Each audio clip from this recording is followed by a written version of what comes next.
Hello physical fiends, it is Jordan here with another worth of purchase where I play a game for a short amount of time to see if I would buy it myself. Today I'm taking a look at Culdcept Begins, which released digitally this week. I am here with the Nintendo Switch 2 edition of the game. But this is Physical Paradise and I only care about games with physical copies, and this does have one or two, and it is quite complicated, so I will explain it in detail fully later in the video if you want to stick around for that, but I have put links down below in the description and pinned comment if you want to grab it. And I want to point out that this really should not be confused with Culdcept the First, which is the first game in the series, but is also coming to modern consoles pretty soon. I hope to make a video about that one as well, but that is a port of a Sega Saturn game.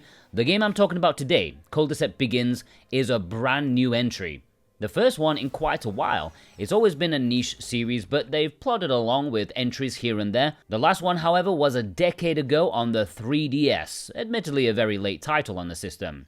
If you're new to the series, there is a really good tutorial that introduces the basic concepts. If you want the elevator pitch, it is essentially Monopoly, but good, and has card monster battles to take over your rival's territory. It would be like wiping out the landlord of Mayfair with a dragon. There are up to 4 players on a board, which differs in design depending on the stage. In the story, it'll be you against usually one, but sometimes more competitors, and the goal is to earn the target money and then make it to the castle before your opponents. There are plenty of ways to earn money, not all of them do I completely understand, even after like 4 hours playing the game. Sometimes your money just gets a mega boost, which I've tended not to ask too many questions about. But you do laps on the board, which can only be completed after visiting all of the forts that are placed around. The more laps, the more money you get. Some stages are very linear squares, but there are a lot of unique ones as well, with crossroads that you can choose which route to go down. They are well balanced from what I played, and the designs are good enough to add some really interesting twists, such as dead ends that you need to go up and then back down from,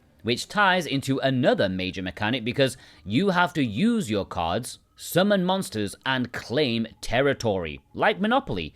If your opponent lands on your territory, they can either pay the toll or battle your monster stationed there. If they win, they claim your territory. If they lose, well, they've lost a monster and have to pay the toll for it. There is a tactical choice here because sometimes it is best to take the monetary hit. If you manage to land on a square that you either don't want to claim or can't claim, like a fort or a castle, then you can choose to spend cash on upgrading the territory that you do have, and doing so will massively increase the toll fee for that square.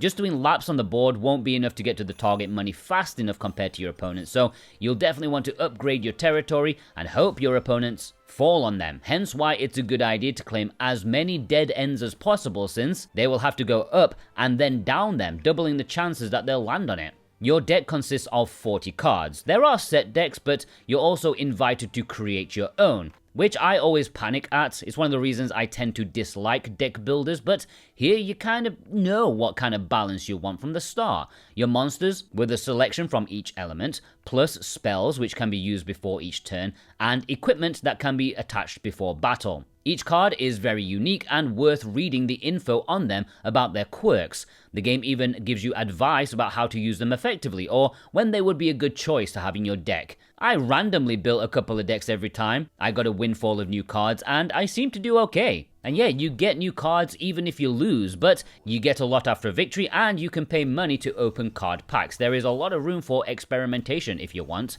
The game is really, really good. I've mostly been playing on double speed just because I thought that would be visually more appealing in video form, but it is a game you definitely need to pay more attention to the details the further you get, because like many games of this kind, it does get a bit overcomplicated in the need to add more and more things. Even when the game has the perfect balance to begin with, they still feel the need to add more twists and complicate it. And I found that it was often hard to keep up with the expected buffs the enemy summons would get. All the chaining and passive abilities and territorial support make things stack up to levels of you thinking, how is that possible? That must be cheating. You go in expecting the enemy to have 50 HP, but when it comes to battle, it buffs up to like 110. Like, come on. Keeping track of that is not easy, at least from what I've seen so far. Maybe I'm wrong. Maybe there is a quick option to see the true support buffs. I hope so, because that would be really helpful. If it's not going to show the equipment they use, that's fine, okay, because that's always a surprise. But surely the game knows all the buffs and passive skills that are going to add to this fight, right? Tell me it. And of course, if you don't like relying on luck, you will probably not enjoy this game as much as myself. Now don't get me wrong, making your own choices is very important, but when you're relying on card pulls and dice rolls, that can also make you win or lose. You're rolling 1s and 2s, landing on bad tiles, while your opponent is breezing through with high rolls and landing on free spots. It can feel unfair, but hey, that can mask my own crapness. I can just blame my inadequacies on fate. Now, I've been made aware from fans of the series that the art style to this new entry has been controversial. I get that. Having seen the first entry's upcoming re-release, this does feel a bit less classy, and I respect your opinion. However, as an outsider, I think it is a pretty sweet looking game. It's not generic, and I don't think it's overly stylized either. It stands out in a good way in my opinion. I like the battle visuals too. The presentation is great overall in my opinion. The music is fantastic, it really stood out to me a lot. I am very happy with this game. Before we get into the physical release, if you are new here and you love physical video games, you love owning the thing you pay money for, then hit that subscribe button, okay? It will be the best thing you do today, I promise you. Not only do you get opinion pieces like this, but you get new announcements, you get alerts on rare game restocks or reprints, discounts, the lot. Plus, the bigger this channel is, the more publishers will pay attention to the demand for physical media. Can you imagine if this channel had 1 million subscribers? Would Sony have cancelled their physical PlayStation titles? No, they wouldn't, okay? So, do your bit, subscribe. Okay, so the physical release for this. Firstly, if you are European or North American, Culdcept Begins is releasing physically only on Nintendo Switch 2 as a Nintendo Switch 2 edition, which means that although there is not an original Switch physical release, this Switch 2 edition will play on your original Switch console, just without the Switch 2 specific features. And yes, it is a proper cartridge. The standard Switch 2 physical will be at retail in both regions, but not at the same time as the digital release. It's actually coming physically September the 17th. So there's a little bit of a wait, but there is also a collector's edition. In Europe, this Steelbook edition, as it's called, is exclusive to Clear River Games' web store. However, it's completely sold out. In North America, it is exclusive to Video Games Plus. I have linked them down below in the description and pinned comment where you can find it. This Steelbook edition contains a Steelbook. It also has a reversible cover, a soundtrack CD, and some creature art cards, all wrapped up in a nice fancy box. And if you want that, or just the standard retail release, check below. You can find it via those links, and any purchase made via a link helps support me and this channel in the best way possible. I thank you from the bottom of my heart.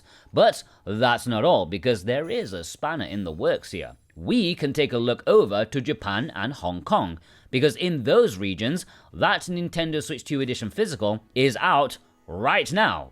And it plays in English, so you can import it if you want to play it a bit earlier. And that's not all, because those two regions also has something that the West does not have.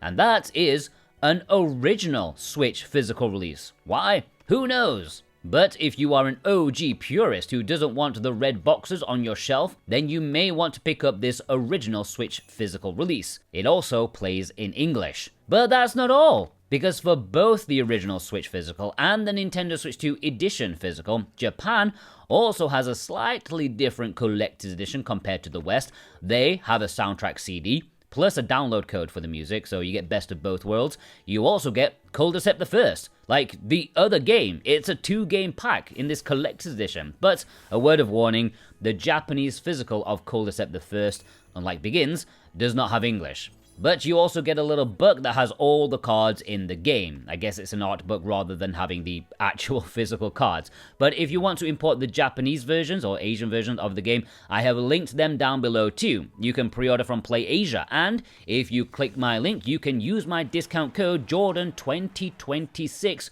to get 5% off. But you must click my link first. If you don't, it definitely won't work, and even if it still doesn't work, maybe YouTube is interfering with the affiliate tag and cookies and nonsense like that, so maybe use the imports document that I've linked below too. You can find Culdcept Begins, and off you go from there. It should work. By the way, what is this Nintendo Switch 2 edition all about? Well, not that much.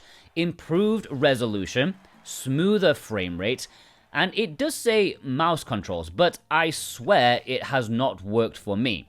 I don't know why. And also, unlike the original Switch, the Switch 2 edition has Game Share, which allows you to have other people with Switches, or Switch 2s. They can play with you even if they don't own the software, which is pretty neat. A good option if you're a family with a bunch of Switches who like competitive multiplayer games, and you'll definitely have nice competitive fun with it. Oh yeah, and there is online battles in the game too if you want it, but that's also on the original Switch.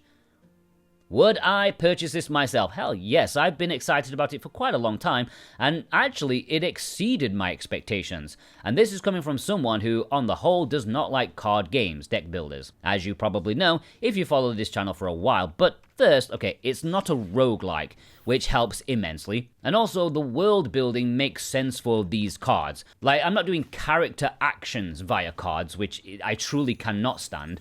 Like, who are you to tell me I can't swing my sword because I didn't draw the right card? That's nonsense. Here, though, everything fits nicely. The stage designs are fun, the story is actually interesting, although it does jump around a little bit too freely. I think there's room for more standing around talking. Speaking of which, I've probably talked a bit too long in this video, but if you watched all the way through, you are a legend, and I want to know who you are. If you did watch all the way through, leave me a card emoji in the comments. And if you want to purchase any of the physical copies, please do so via the links below. I greatly appreciate that, and I hope you all have a wonderful day. Take care.